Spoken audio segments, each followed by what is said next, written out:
Pemirsa, belum maksimalnya pendapatan daerah yang diperoleh pada triwulan pertama membuat legislator Badung terus melakukan upaya bersama eksekutif mencari solusi dalam meningkatkan pendapatan.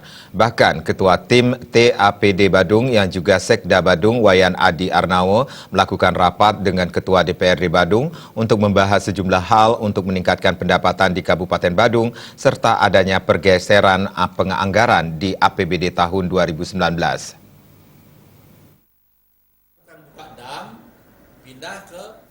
Ketua DPRD Badung Putu Parwata membenarkan adanya sejumlah pembahasan penting untuk memajukan pendapatan daerah di Badung. Triwulan pertama data pendapatan asli daerah baru pada posisi 874 miliar lebih. Padahal target PAD adalah sampai 6,7 triliun dan hal ini perlu ada penggenjotan pendapatan. Sementara dana perimbangan 600 miliar lebih dan baru ditransfer 200 miliar oleh pusat. Jadi harus menggenjot pendapatan untuk mencapai target tersebut.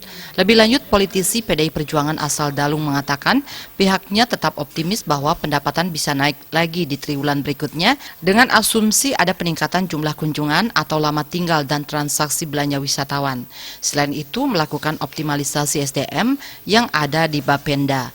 Hal ini yang mempengaruhi pendapatan daerah adalah maksimalisasi potensi kunjungan penggunaan teknologi. Kita itu adalah 6,7 triliun.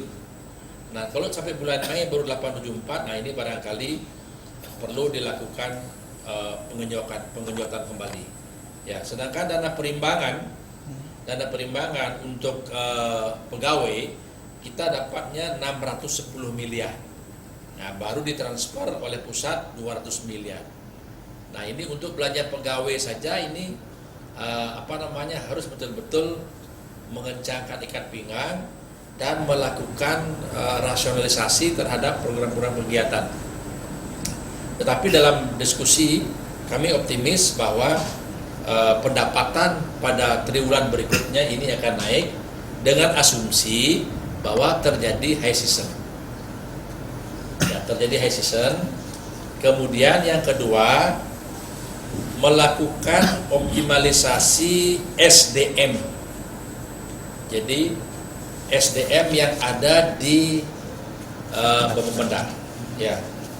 Nah, karena beberapa hal yang mempengaruhi daripada pendapatan daerah ya adalah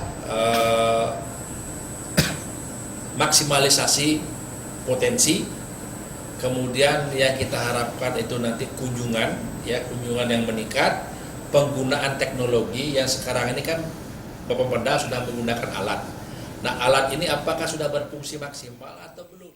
Selain itu, Putu Parwata meminta tidak ada perekaman pajak yang berbeda dengan dibayarkan atau human error, seperti salah ketik angka karena SDM-nya tidak mumpuni di bidang perpajakan atau kurang menguasai teknologi.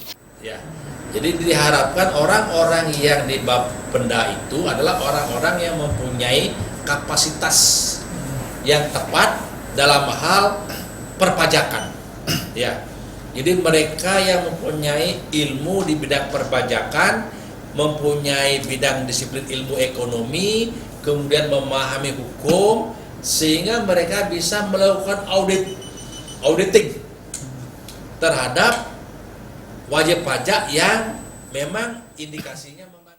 Terkait usulan adanya pergeseran anggaran, pihaknya menilai secara keseluruhan merekomendasi usulan tersebut karena dalam klausul pergeseran anggaran tersebut untuk kepentingan bencana dan itu dibolehkan secara aturan.